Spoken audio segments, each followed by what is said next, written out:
Of NYPD officers are facing disciplinary action for misconduct during last summer's Black Lives Matter protests, prompted by the killing of George Floyd. The Civilian Complaint Review Board found that 65 officers are accused of using excessive force, abuse of authority, and lying to investigators, and the CCRB is still looking into more complaints.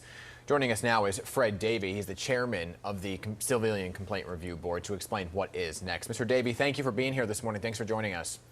Thank you. Thank you for having me. So let's get into this because the CCRB is recommending disciplinary action against a total of 65 officers, but 37 of those officers are facing hearings for the most serious of charges. What kind of misconduct are these 37 officers being accused of, and when will those hearings begin? Right. So the most common misconduct that gets an officer a departmental trial or the most serious charges is some form of excessive force. So you'll see that the majority of those departmental trials, should they go forward, and of course we're recommending to the department that they do go forward, will deal with officers stepping outside of the bounds of what's allowed in the patrol guide when engaging the public in those protests. And we are all aware of some of the more high-profile pictures that we've seen, of that kind of engagement of officers with the public. But there are others as well that did not make the nightly news or the morning news, for that matter, that we're investigating also. So will the CCRB take part in these hearings? And can you kind of walk us through the process of what happens next? And will the public be able to see what happens next?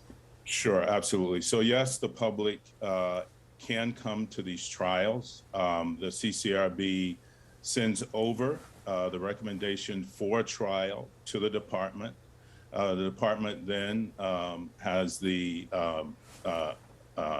obligation, some would say discretion, I'm calling it obligation, based on a memorandum of understanding the police commission I signed back at the beginning of the year they have then an obligation to take these, to schedule a trial. Once the trial is scheduled, then the CCRB will prosecute the departmental trial. So and the public is invited to those trials. Understood. The head of the police union, though, Pat Lynch, he's pushing back, right? He had this to say about the CCRB's recommendations. He went on to say police officers were sent out with no plan, no strategy, no support into a dangerous environment. As a result, dozens of cops were injured, and now dozens more are being made into scapegoats. It's time for the NYPD to stop allowing the CCRB to use its disciplinary process as a political tool. How do you, Mr. Davie, respond to that? Well, that's an issue that Mr. Lynch has to take up with the department. The CCRB is not a political tool. The CCRB is a serious, independent, disciplinary agency for the NYPD, established here by law in the city.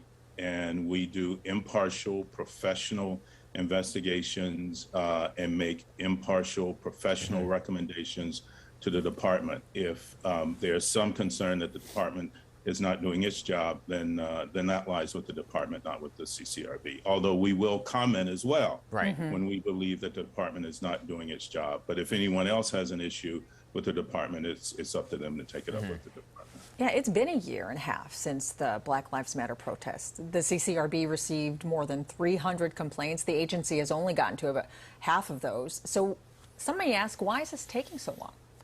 Yeah, well, it's first of all, we had hundreds, as you know, over 750 complaints, and we have to winnow through them. For example, sometimes we have several complaints that relate to the same incident.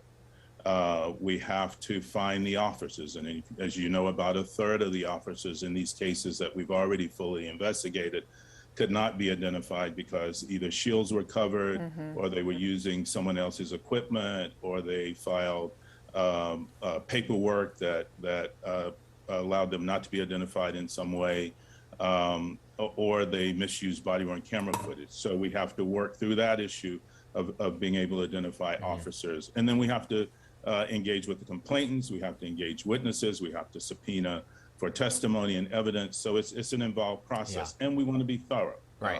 we want to be as thorough as we possibly can. So it does take a while, but I think we've done it as quickly and as thoroughly as we possibly could. Understood. Well, thank you for being here to kind of lay out the groundwork and how this all works. I think it can get complicated and convoluted for many people, right? But Chairman Fred Davie, appreciate you being here this morning. Thank you. Thank you for having me again.